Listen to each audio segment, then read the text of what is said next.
All right. Good morning, and welcome to a special edition of Intercultural Spark.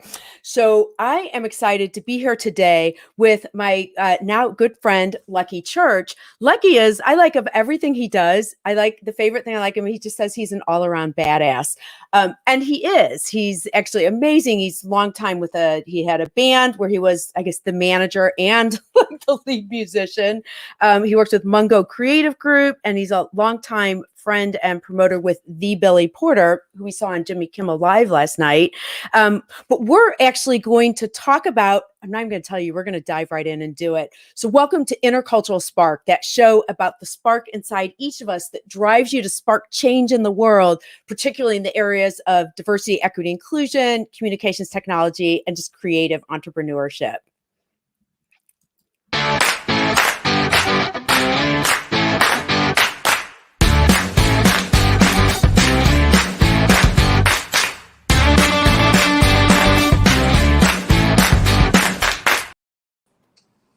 Hi, Lucky, how are you? I'm so excited to have you here today.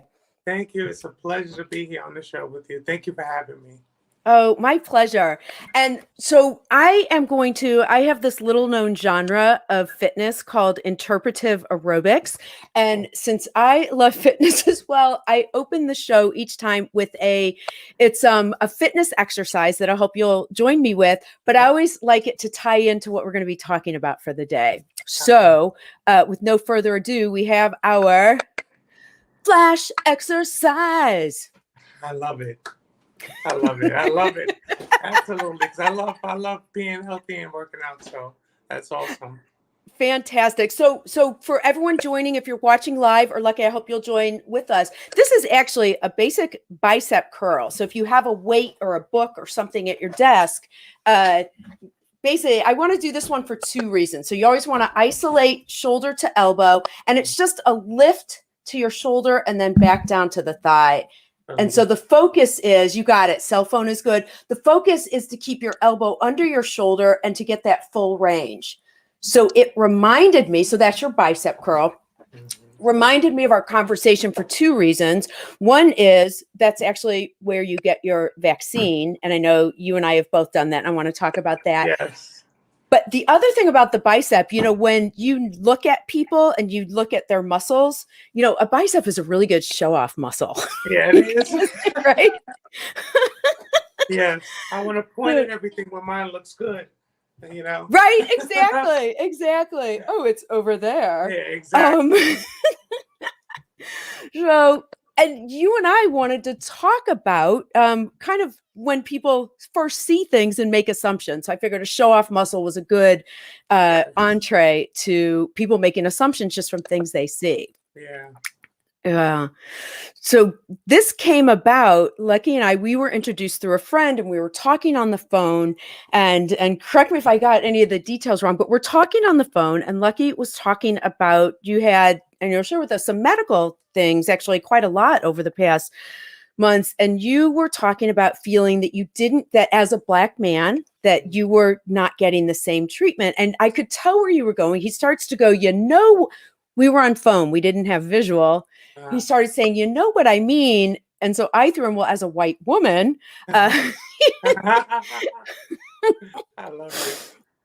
Yeah. And so we started realizing the whole assumptions we make about identity and race and things like that, and said, well, let's just have that be the topic of what we're going to talk about. Hey, I'm glad you brought that back up, because you were telling me about sometimes when we spoke, you were saying sometimes it's just about communicating with your doctors and translating things that they may not be aware of.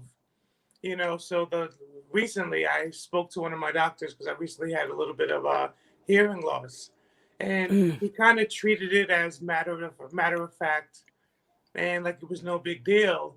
And I was like, brother, I sat him down after my second appointment with him, and I said, look, brother, I said, I think you're forgetting that this is transactional to you because you're a doctor and you do this every day.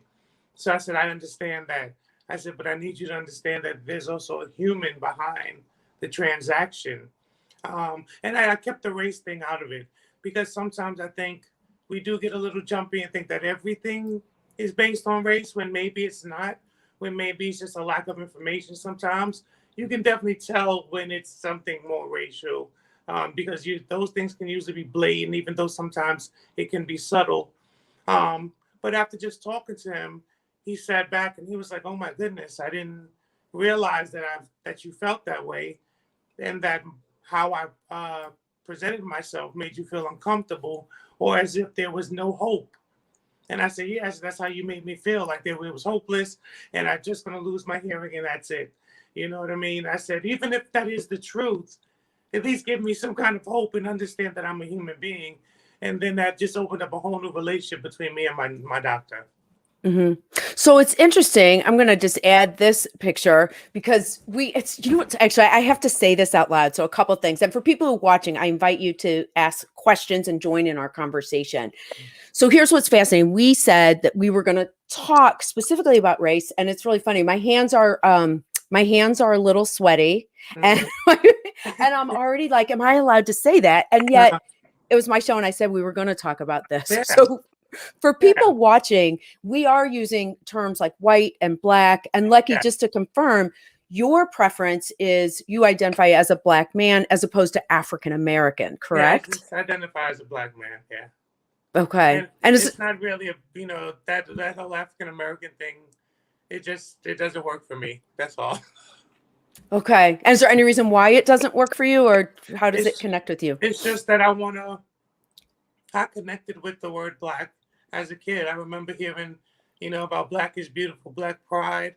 So I wanted to make sure that we stood by that word, and realizing that we us as black people, even though we are not literally the color black, you know what I mean? Hmm. It's just a Sure. representation of how we feel and our pride and the beauty that is our skin, but understanding that there's more behind that and more depth to who we are as people. Absolutely. Well, so I wanted to put this image up because of what you were just talking about. And you had mentioned this. Why don't we take Black people's pain seriously? This is in Psychology Today. So apparently this is a thing. It's and of course the way that I just said that, the way that I said that makes me Mhm. sound kind of like a the word begins with an A, or like a jerk. Like it's like, No, oh, is that a no, thing? I know, It's, but we're so sensitive these mhm, days because everything has to be so politically correct, and we walk on eggshells and we can't have a conversation. So I want this mhm, to be a safe space right now for both of us sure. to talk freely. You know what I mean? Mhm, So no mhm. judgment here.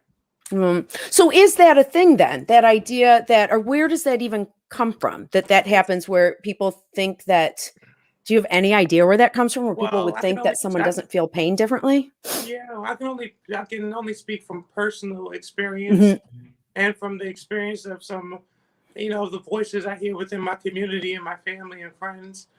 But a lot of times, in speaking from my own experience, I've been to the doctor, and they don't, for some reason, I don't know why, but they don't take my pain as serious. Or when I had high levels of blood pressure, because that's the one thing, as a black man, I do have responsibility of understanding my health, the responsibility of understanding what my blood pressure means and stuff like that. And I didn't know for a long time, but they also didn't make me aware of certain things. When I had a blood pressure that was about, what was the top number? It was like two something over Oh my 110. gosh, that's high. You Yeah. know, and they just sat me there and just did a couple tests. It went down by maybe 15, 20 points. While I sat there, it's like 190 over 99. But still, I didn't know at that time that I should be hospitalized, and I should be, they should be monitoring me to make sure what the problem is. Nobody did any investigation until checking what was inside of me, asking me any questions. It was just like, "Are you okay?" And I said, "Yeah, I feel fine." I Hmm. felt more like a test study rather than a patient. Hmm. I wonder, and I don't know if this is because of my experiences of the world. I'm a white woman, but also I'm Jewish. And if you look at the stereotype of Jewish, like we're going to get to the bottom of it. And Oh I don't know yeah, if that's a stereotype or if that's personal, but I know that just going to the doctor, like I feel like going to the doctor is really not for people who are sick. Like you yeah, need to be a partner with your doctor. I find that every time. And I know we've both had different health things. I went through every single oncologist, I think, at North Shore because because I didn't like the answers they gave me. So I kept switching. I think I found they really don't like oncology. I didn't like having to have an oncologist. But for sure, like I would constantly come in having read articles and question it. So was there anything, I guess, where it's just you didn't know, or is it that idea of, well, they're the doctor, I'm not supposed to question this? Well, a little bit of both, because sometimes a lot of our community, we do feel like we just have to trust the doctor. But there's also that weird relationship between the Black community and, the medical community when we've been tested on, with the, different experiments. We won't go into the, Tuskegee experiment and stuff like that, where people are always iffy. Oh, when you heard of Henrietta Lacks, who was tested on and is pretty much responsible, her genes and her DNA is responsible for so many things that we can say have been accomplished within the medical field today. So it's just a weird relationship with us and them, because we want to trust them and we're taught to trust them, but we have trust issues because of our previous experiences. So it's kind of like we have PTSD with the medical facilities. Actually, Kara's my sister. Kara is the doctor of our family. Patients need to be strong advocates for themselves, as the healthcare system does not allow time for education. So Kara, actually my sister, she's an occupational therapist, but knows so much. So we always draw on her. But also what I find is not only do they not have time for education just on basic things, but also when you were talking before, or maybe I know I've written an article about this for a client, Executive Diversity Services, about the need for culturally sensitive healthcare, that there's also cultural issues based on someone's ethnic background that plays into what they might think. Well, you brought this up, so I did want to talk about this, because we said we were going to talk a little bit about sort of the overlay between race with media and what's going on. And you talked about the history of distrust clearly, and it goes back to there's Tuskegee. My son was just telling me about the MK Ultra experience, where they in like the 50s and 60s they were giving people acid to try to see if they could do mind control. Just crazy stuff that our government has done. So do you think, so what I found interesting, you said when we spoke the other day that you got your shot. So this was from Time Magazine saying that people distrust the vaccine. It sounds like you're saying, is it media fueling some of it? Is it true? And what made you decide to get your shot? It's definitely not media fueling anything, because this is just a genuine consensus, not throughout the entire community, but for a large majority, because again of that lack of trust from previous experiences and feeling like we're not cared for or not taken seriously or just used to experiment on. Now, mind you, this is far more broad than just a particular ethnic group. This is, a vaccine that is for everyone, that everyone is taking. But I think there's been a lot of confusion because there's a lot of fake news. I hate to use that term because it's been so dragged out, but there's so much fake news out there. And as much as I have my reservations about, the possibilities getting sick and what are the side effects, I also am a lover of science, you know what I mean? So my love for science gives me a little bit more hope and a little bit more of a positive attitude towards, taking the shot. And I just got up one day and just decided I was going to do it. I was like, I was eligible. They said that my clinic, not my clinic, but the Armory in Spanish Harlem was accepting people. So I ran up there by Presbyterian and just got it done, and I did have a little bit of side effects, but nothing serious. I was just extremely, extremely tired. Yeah. And I did choose to get it as well, mostly like for travel and things like that. But I have to admit, I was laughing. I feel like my show will get banned from actually saying anything negative. I found it a little bit frustrating. Like, I'm the type of person, going back to even when we were talking about the medical and knowing what procedures are happening, I like to have a lot of knowledge before I make decisions. So I wanted to go online, and there has to be pros and cons. I mean, it hasn't been FDA. None of them have been FDA approved. They're just, for use on emergency basis.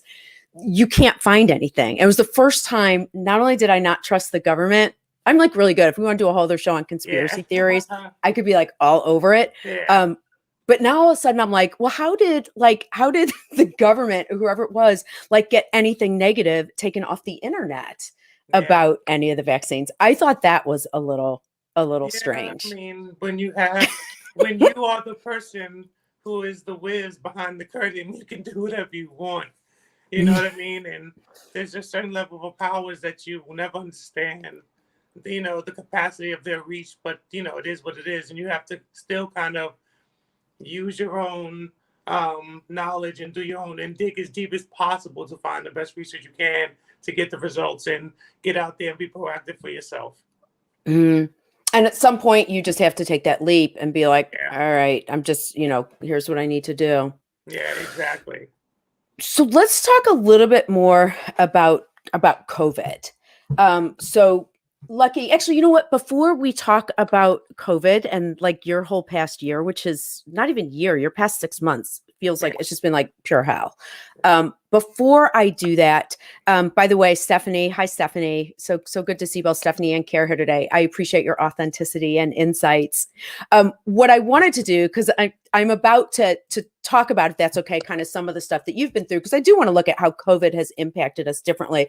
But before I frame you with all these things that are happening, can we just talk a minute about how like fabulous you are and your career? I was, can we just talk about how fabulous you are before we talk about the other stuff?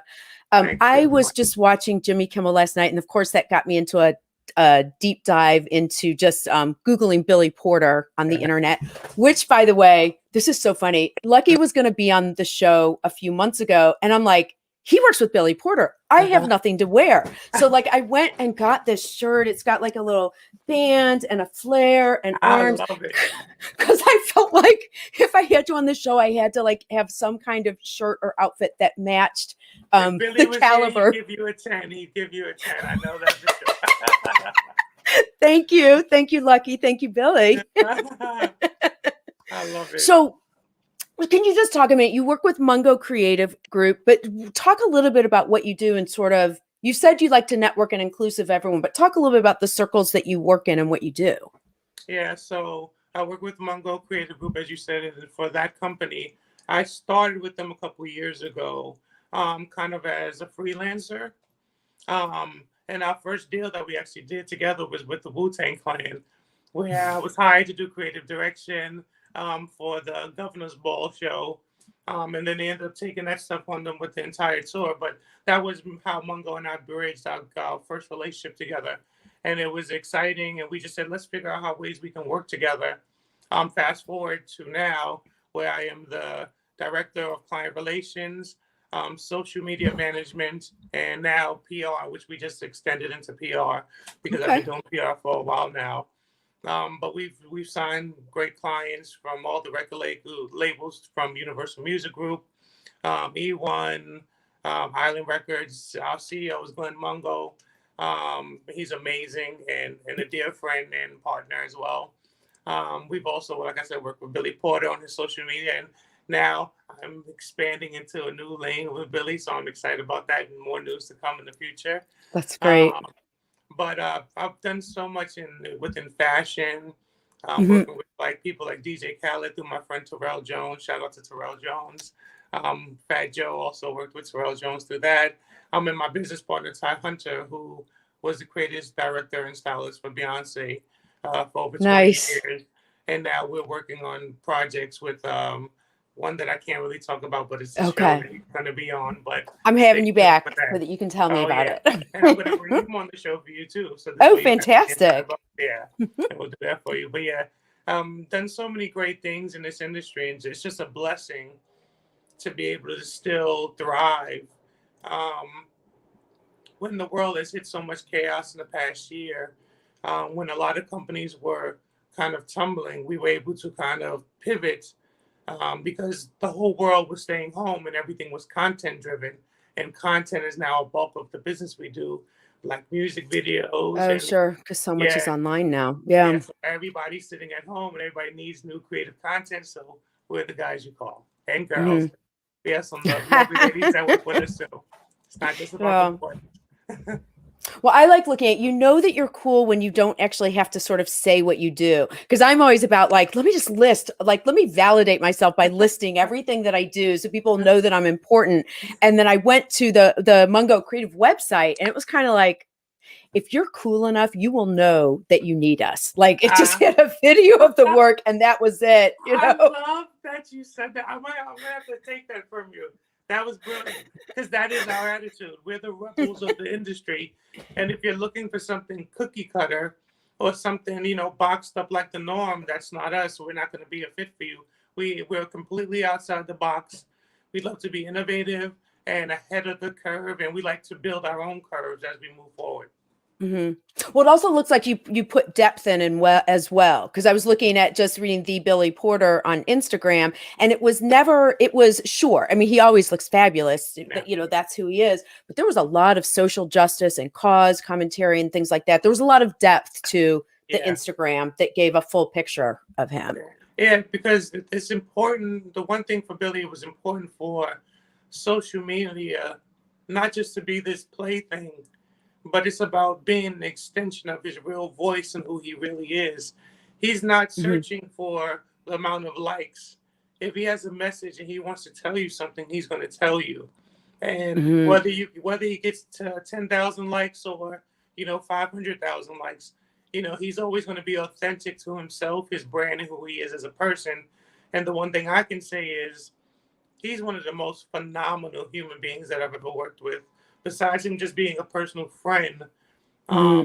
he's impacted my life in so many ways because being around somebody who's so passionate, not only about their craft, but about activism, their people, Hmm. his LGBT community, his Black brothers and sisters.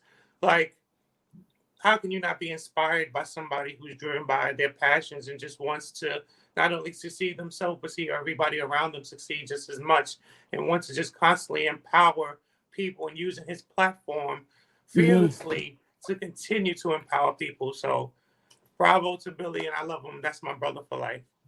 Yeah, really positive. I do like it was funny on Jimmy. I think it was on Jimmy Kimmel. I was watching so many interviews, but he was talking about he's living his white woman dream on Long Island right now. That is so Billy. So Billy. So Billy. Yes, that is him. Oh my goodness. I love him. Yes, he loves his new home out there too. That's great. Well, let's shift. So now let's do talk about and I'll let you share what you want to share. I just know that our trying to connect and to be together on the show for the past few months, you've had a lot of challenges and a lot of them, some were COVID related, some were not, but a lot were COVID related. But yeah, what's been going on with you? Because I wanted to talk about uh, I, I do want to shift a little bit, and just for the few minutes that we have left, but to look at, is there a COVID difference, black, white? Is it personal? Like, what's been going on with you? Yeah. Um, and I'm gonna be blatantly honest, when the whole COVID thing started, I was very skeptical. Um, didn't Nothing really made sense to me. But as things progressed, through March and April of last year, 2020, um, I began to lose family members to COVID, and that was like it was tragic because it was happening so fast and so abruptly. Um, a lot of them were family members that did have underlying issues already, Hmm. but it was about four aunts, two uncles, a bunch of friends that I had just partied with. It was what I mean. It was like so Hmm. bizarre. Just watching people kind of like drop like flies, and I just I hate to say that terminology, but that's literally what it felt like. So I quickly said, okay, I need to look into this. Now, as where I didn't believe too much into a lot about the masking, Hmm. because I did do research on viruses and how they actually work, and you know, about washing your hands and how effective that truly is, and if something is strong enough to be killed by just washing your hands, what's the reality of it being transmissible in other Hmm. ways? Sure. So I was just really digging deep, and what I did, I came to my own conclusion, which was no matter how I felt about it, I needed to do my part by wearing a mask just to make other people feel comfortable. because at that Mhm. point, it wasn't just about me. I Right. was literally losing people, yet I still wasn't fearful. But I could imagine how many people who were losing people were paranoid and panicked and just at home and isolating Mhm. themselves and didn't want to be around anyone. So I would just do my part by talking to anybody within my reach and telling them, hey, look, I know you may not believe, but just throw your mask on, man. It's not Mhm. going to kill you. It's going to help you. It's going to give other people peace of mind. It's going to keep you out of getting into arguments in the street and fighting with people. It's not taking anything away from, just do your little part and do that. Um, and I've had deaths that followed through the year up until this year. I literally, about 2 weeks ago, on April 8th, I lost another good friend who was my high school buddy. We ran track together, and we were just talking about all the things we were going to do this summer, and as soon as things open up. And I remember he just went into the hospital, and he was really scared. And this also circles back and ties into the treatment of Black people in hospitals Mhm. sometimes. Sure. But I was communicating via text, and he was scared. And there was a point where I realized how scared he was because he thought he was texting his wife, but he was actually texting me.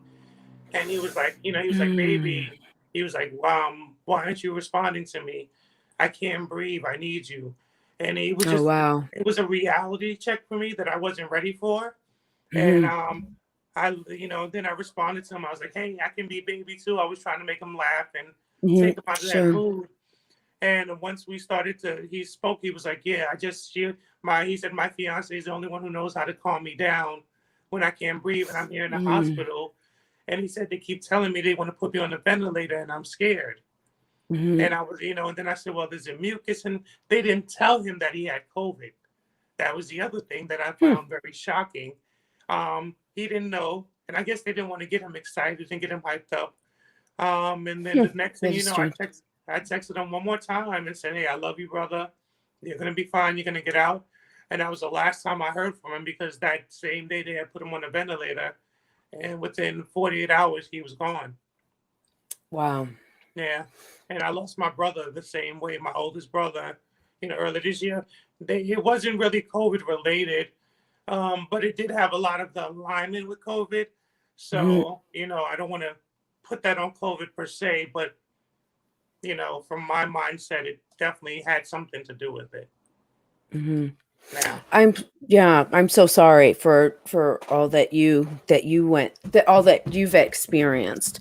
Um, thank yeah, you. it's so actually there's It, really not more I was looking at and bringing up, but it's so I think the one thing I get from that is that whether when people aren't impacted immediately, it's easy. This is actually an analogy for life. When you don't experiencing something personally, it's easier to say, I don't know if it's really true. It hasn't really happened because I haven't experienced it. it, But I think it's really actually Kara also says, I'm sorry for your losses. thank you so Um, so Kara is actually someone. It's so funny. I told you she's my sister. She is much. someone who cares very, very deeply. So Kara will hear that, and it touches her heart. So she has that deep empathy. I think sometimes what we find in life is that people don't. It's your like people invalidate your lived experience, and that's a But lot of. also to add Mhm, to what you're saying, mhm, I think people misunderstand that people not being empathetic. Um, they misunderstand that people aren't, but sometimes it's really, like I said earlier, it's just misunderstanding and mhm, the lack of a connection to understanding because of the, like you said, the lack of experience of dealing with those issues. So mhm, that's why a lot of times I try to approach issues or mhm, any topic before I jump and pull the race card, which is so easy to mhm, pull nowadays, or cancel someone. I dig a little deeper to find out what they actually know, how they were brought up, where they're from, because all of those mhm, factors we don't factor into our conversations on a daily basis. We just say it's 2021 and you should know, and mhm. it's not Right. always the case. We are in the age of information where it's sad to say, but we're so dumbed down when information is so accessible. You know what I mean? Because Mhm. we'd rather still be spoon fed from the media or from any other source, whether it's media, whether it's QAnon or whatever these people are believing in. Sure. So, yeah. Mhm. Well, we are actually out of time for today. That happened so fast. I hope you're coming back. We talked about May 13th, so I hope you'll come back then. 100%. We wanted to talk deeper. We even talked about doing, I told you I have these flashcards, What Stands Yes. Between Us by Lee Munga, which are questions from that Black people have written for white people, both ones they want to ask or ones they want to be asked and vice versa. And so we had said we would just dive in a little bit, both recognizing that we can't speak on behalf of each other. However, if we can talk more deeply, we hope that that will help model and make other people comfortable to bring up questions and kind of go for those tough subjects. Listen So, to each other. Listen yeah, is the key to understanding. absolutely. All right, don't go anywhere. I'm going to close this out. Thank you so much, Lucky. I'm sure I'm not the only person to say this, but I'm so lucky to have Lucky Church on the on the show today. Thank you, Queen. You made my day. You are the Thank sweetest. you. All right. And we'll see you again soon.